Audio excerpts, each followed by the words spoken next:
வணக்கம் உறவுகளே. இன்றைய தினம் இந்திய சுதந்திர போராட்டத்தில் ஆங்கிலேயருடன் கடல் போரில் ஈடுபட்ட ஒரே அரசன் நமது சிவகங்கை சீமையின் மாமன்னர் மருதுபாண்டியர்கள் தான். அவர்களை பற்றிதான் காண இருக்கின்றோம்.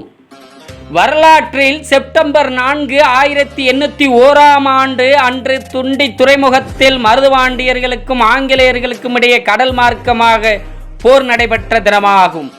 கிபி 18ஆம் நூற்றாண்டில் எத்தனையோ மன்னர்கள் இந்த நாட்டில் ஆட்சியில் இருந்தாலும் அதில் ஆங்கிலேய ஆதிக்கத்தை எதிர்த்து துணிந்து போராடி அதில் வீரமரணம் அடைந்தவர்கள் மிகச் சிலரே.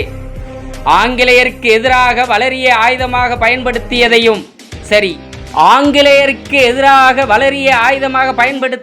சரி, ஆங்கிலேயருக்கு எதிராக ராக்கெட் போர்க்களங்களில் பயன்படுத்தியது என்று பல்வேறு நுட்பங்களை போர்க்களத்தில் கொண்டு வந்த மருதுபாண்டியர்கள் ஆங்கிலேயருக்கு எதிராக கடற்போரிலும் ஈடுபட்டனர் என்பது பல்வேறு தரப்பினருக்கும் அறியாத செய்தி. மருதுபாண்டியர்கள் ஆங்கிலேயரை எதிர்த்து போர் தொடுக்க போர்க்கருவிகளை கொண்டு வருவதற்கு போராளிகளுக்கு தேவையான உணவுப் பொருட்களையும் கொண்டு வர கடல் மார்க்கமான போக்குவரத்தை பயன்படுத்தியுள்ளனர். போராட்டத்தில் இறுதி காலங்களில் மருதுபாண்டியர்களுக்கும் ஆங்கிலேய படைகளுக்கும் சண்டை நடந்துள்ளதை ஆங்கிலேயரின் இராணுவ குறிப்புகள் பதிவு செய்துள்ளன.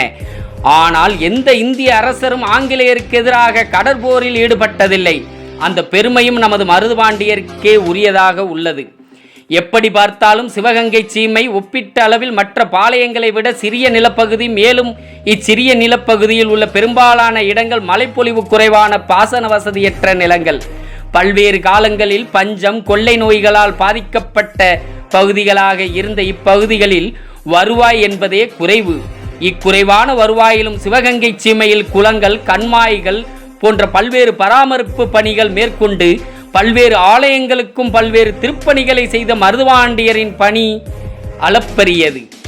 இந்த குறைவான வருவாய் காரணமாக ஆங்கிலேயரிடம் இருந்தது போன்ற வலிமையான கடற்படை, உறுதியான கப்பல்கள், நவீன தொழில்நுட்பம் போன்றவை இல்லாத காரணத்தால் மருதுபாண்டியர்களின் படைகள் கடற்போரில் தோல்வியை தழுவியது. என்றாலும் ஆங்கிலேயருக்கு எதிராக கடற்போரிலும் ஈடுபட்ட ஒரே மன்னர் என்ற வரலாற்று பெருமையும் மருதுபாண்டியர்கள் தன்னகத்தை உரிமையாக்கி கொண்டுள்ளனர்.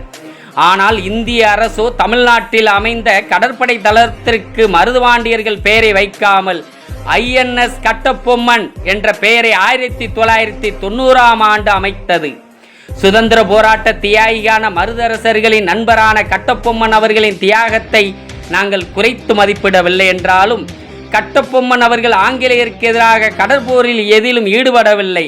ஆனால் மருதுபாண்டியரோ ஆங்கிலேயருக்கு எதிரான விடுதலை போராட்டத்தில் ஈடுபட்டதோடு தொண்டி துறைமுகத்தை விடுதலை போருக்கு பயன்படுத்தி கடற்போரில் ஈடுபட்டு பல்வேறு போராளிகள் இறந்துள்ளதை ஆங்கிலேயரே பதிவு செய்திருக்கும் போது மருதுபாண்டியர்கள் பெயரை சூட்டாதது ஏனோ? சரி, இருக்கட்டும். இனி வரும் காலங்களில் இந்தியா தனது கடற்படையில் மருதுபாண்டியர்கள் பெயரை சேர்த்து தங்களுக்கு பெருமை சேர்த்து கொள்ளுமா பார்ப்போம். மருது அரசர்கள் ஆங்கிலேயருக்கு எதிராக கடல் போரில் ஈடுபட்டதை பற்றி இந்த குறிப்பு ஆங்கிலேயர்களின் பின்பற்றி வந்த நூல் வரலாறும் வழிமுறையும் பக்க எண்கள் 155, 156, 157 இதிலிருந்து இந்த குறிப்பு எடுக்கப்பட்டது. மீண்டும் சந்திப்போம். நன்றி, வணக்கம்.